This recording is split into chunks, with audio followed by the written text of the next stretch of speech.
السلام عليكم.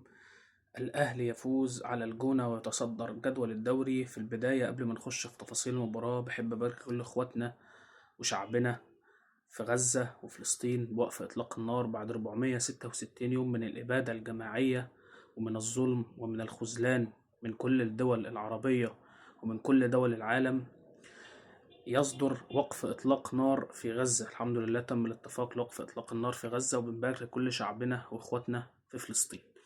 الأهلي يفوز على الجونة في الجولة السابعة من الدوري المصري الممتاز، ويتصدر جدول الترتيب بعد مباراة غير مفهومة من النادي الأهلي. مش عارف هي ماتش حلو ولا وحش، مش قادر أفهم، مش قادر أحدد الأهلي حلو ولا وحش.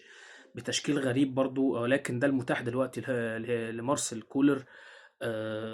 بدأ النهاردة الأهلي بتشكيل 4-3-3 أو 4-2-3-1 أو زي ما أنت عايز تقول.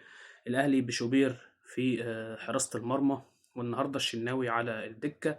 شوبير بدأ أساسي النهاردة وقدم مردود كويس جدا. باك ليفت كوكا، قلبين دفاع رامي ربيعة وياسر إبراهيم، على اليمين محمد هاني، وعودة محمد هاني أساسي مرة أخرى للنادي الأهلي بعد العودة من الإصابة.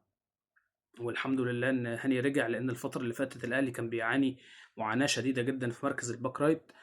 اتنين في نص الملعب النهارده، مروان عطيه ومحمد مجدي قفشه، قدامهم كريم ندفد، او مروان عطيه وكريم ندفد قدامهم محمد مجدي قفشه. كان بيحصل تبادل مراكز في الحته دي. طبعا على الشمال امام عاشور وينج قلب هجوم. محمود عبد المنعم كهربا اللي كان برضه مختفي النهارده وما قدمش اي مردود.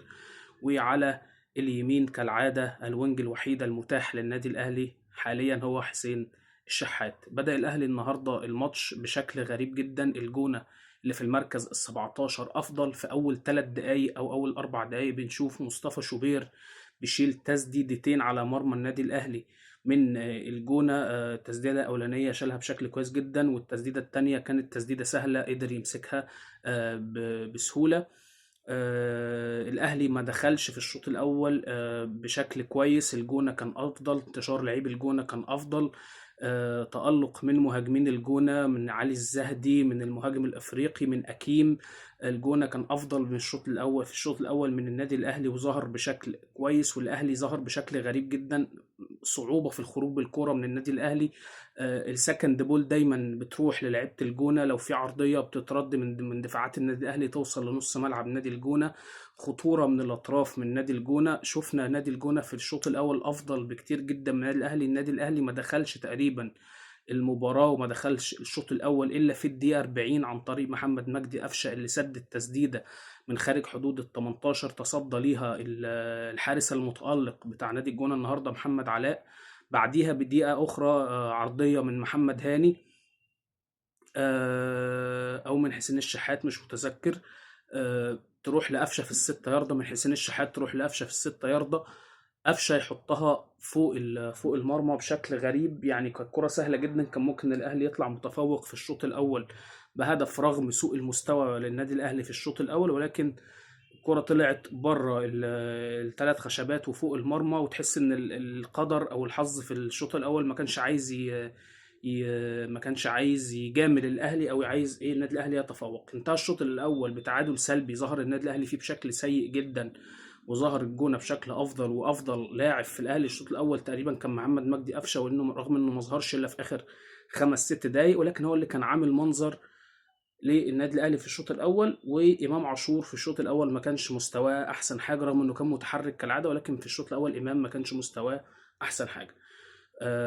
بدأ الشوط الثاني، الاهلي نزل بشكل مختلف تماما. الشوط الثاني ضاغط من بدايه الشوط الثاني على الجونه. الاهلي بيلعب في نص ملعب الجونه، تحركات من حسين، تحركات من امام، تحركات من قفشه. وشفنا ضغط في اول ربع ساعه من النادي الاهلي كبير جدا على مرمى نادي الجونه، علشان الدقيقه 63 الاهلي يحرز هدف اول عن طريق امام عاشور. كوره كويسه جدا، كان في ضغط من كهربا على ناحيه الشمال. مدافع الجونه بيخرج الكوره بشكل غير جيد، يستلمها قفشه يستقبلها كويس، يحطها لامام عاشور اللي اخترق وحط الكرة بشكل كويس جدا في مرمى محمد علاء حارس نادي الجونة، عشان النادي الاهلي في الدقيقة 63 يحرز الهدف الأول.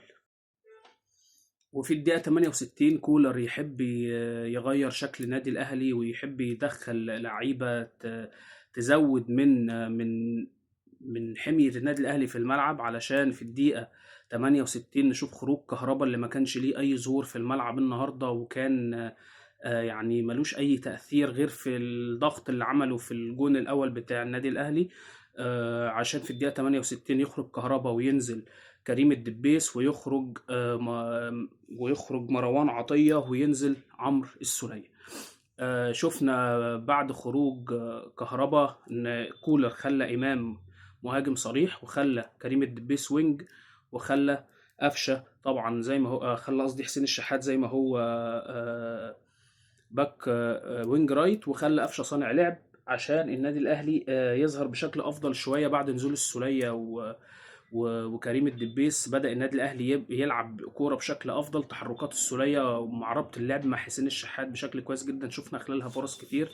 شفنا كورة اتعمل دبل باس كويس جدا بين حسين وبين السولية، وحسين سددها. ولكن الحارس طبعا محمد علاء تألق بشكل كبير وطلع الكورة بطراطيف صابعه كده، فكان ممكن يبقى الهدف الثاني للنادي الأهلي.